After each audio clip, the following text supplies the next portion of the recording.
3 de ce matin. Donc, je me présente, je m'appelle Chantal Roberge. Je ne ferai pas à chaque fois là, tout le mur de mon curriculum vitae, puis qu'est-ce que je fais dans la vie. Donc, j'ai un bureau comme ça, interactif, et j'ai un vrai local aussi ici. Mais présentement, viens pas me voir. Il y en a qui sont essayés de venir me voir, et c'est impossible d'entrer sans être blessé ou gravement blessé même, ou pris en menace ou sous otage, là, de toutes sortes de façons qui existent.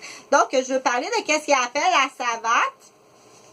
Donc, c'est des petites blessures. Je pense que c'est à partir, c'est des joueurs, ok? C'est de la joute humaine, ce qu'on appelle ceux qui font de la joute humaine. Déjà, en partant, la joute humaine, tu as des chefs d'accusation de loterie humaine. Et il y en a qui vont commencer à jouer sur des personnes très jeunes. Il faut faire attention, si tu utilises des enfants, tu éduques tes enfants sur la loterie humaine, c'est sûr, ça prend des professionnels qui vont calculer, puis tu vas perdre la garde de tes enfants, puis tu vas aller en prison, et ton enfant va avoir besoin d'une rééducation, qu'il doit comprendre qui est malheureusement son papa et sa maman, c'est des criminels. Et présent, jusqu'à maintenant, ce que tu as appris de tes parents, c'est pas bon. Il faut tout effacer ça, c'est pas bon. OK? Donc, il y en a beaucoup, il y en a vraiment beaucoup. Et ça prend des professionnels pour les cibler. Et si tu empêches les professionnels de travailler pour trouver des clous, on va appeler ça des clous.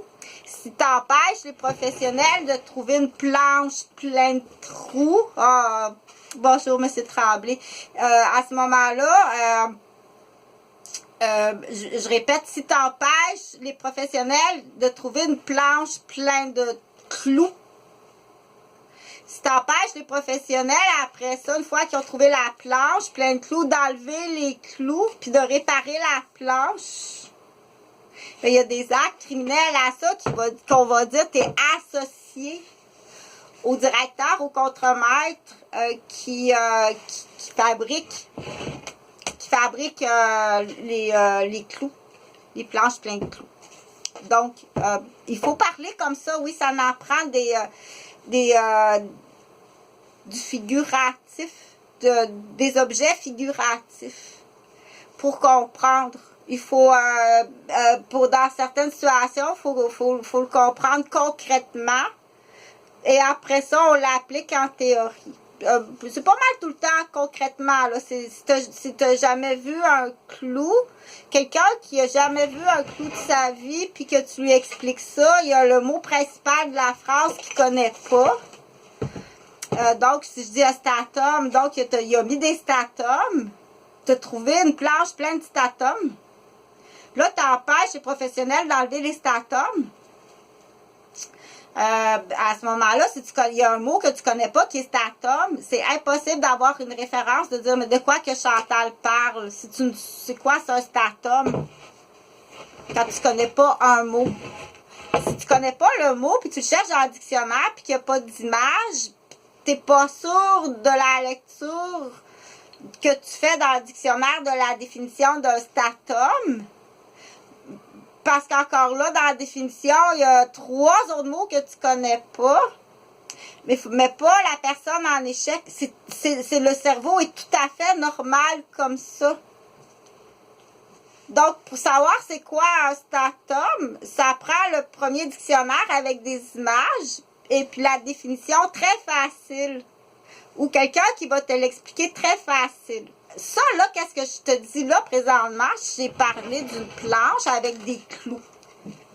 En exemple de quoi? En exemple de la criminalité. Que le sujet principal, c'est qu'il y a des parents qui élèvent leurs enfants pour les utiliser en criminalité. Il y a des gens qui appellent ça, là, pour que ce soit facile, des boulets de canon. OK? Ton enfant, c'est un boulet de canon.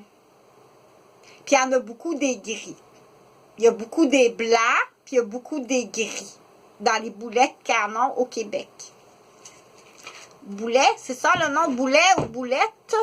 Boulet. Donc, c'est tu sais, les canons, les anciens canons sur les bateaux de vikings, là. on met un boulet là, dans le tuyau. Il y en a à Québec, à la capitale de Québec, qui mettent un boulet là-dedans, et puis allument une mèche, qui je pense, de la poudre à canon. Et là, ça fait une poussée de pression quand même. C'est comme une roche finalement. Hein? Le boulet, c'est comme une roche. Ça fait une détonation de poussée de pression qui est pressée comme un bonhomme.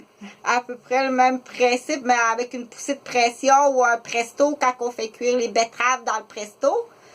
Ça fait une poussée de pression et puis là, pouf, la roche en part. Puis là, si tu reçois la roche en plein visage, mais tu peux mourir. C'est très fort la pression. À combien de pression? Peut-être je me trompe. Je suis pas une spécialiste en dynamitage. Mais parler de dynamitage, sois à l'aise de parler de dynamitage. Faut pas que tu aies peur qu'un policier arrive. Aïe, elle a parlé de dynamitage sur la vidéo. C'est ça qui est dangereuse. Mais là, tu vois bien que je fais la conne, que c'est une marionnette. Pourtant, il y a des gens qui font ça à temps plein. Trouver une petite fissure ici, là, qui pourrait rentrer puis scraper ta vie, qui va coûter aux contribuables entre 6 et 12 millions, puis 6 morts. Quand tu trouves un clou, une boulette grise, puis qu'on te le dénonce, les professionnels, t'es congédié. Tu vas être congédié parce que là, t'es incompétent ou complice, dépendamment. OK? Mais là, où je veux arriver, je veux parler des enfants qu'on a trouvés, qu'on a arraché les clous. Tu vas perdre la garde de tes enfants, puis ils s'en vont dans une école de rééducation, dépendamment de l'âge. Donc, ça prend des médecins professionnels, des pédiatres, des bons pédiatres qui sont à connaissance de cause. Est-ce que tu sais de quoi je parle? Ou tu comprends rien, puis là, tu te sens comme qu'est-ce qu'un médecin fait? C'est quoi la première défense d'un résident en médecine? Ou d'un médecin qui se trompe ou qui ne sait pas? Il va tout de suite, il sait par cœur. Hey, garde, vous vous êtes trompé. Il va tout de suite mettre ça, la faute sur l'infirmière qui est là. Ou le préposé qui est là. OK?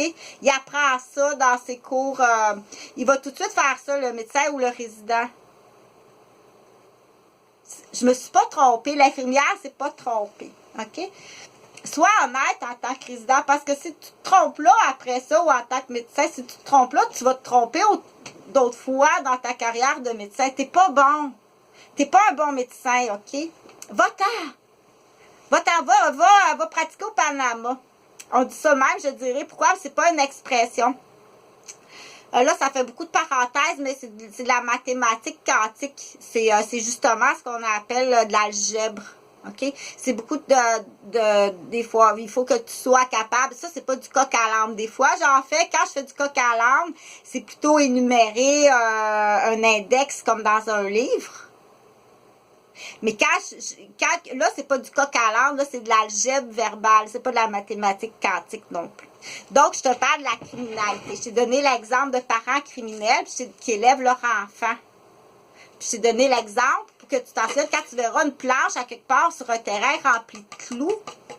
C'est ça que ça veut dire. Bonjour, Monsieur Tremblay. OK? Ça veut dire que lui, il savait, là. Lui, c'est comme ça a l'air que c'est facile. Il savait que sur la liste,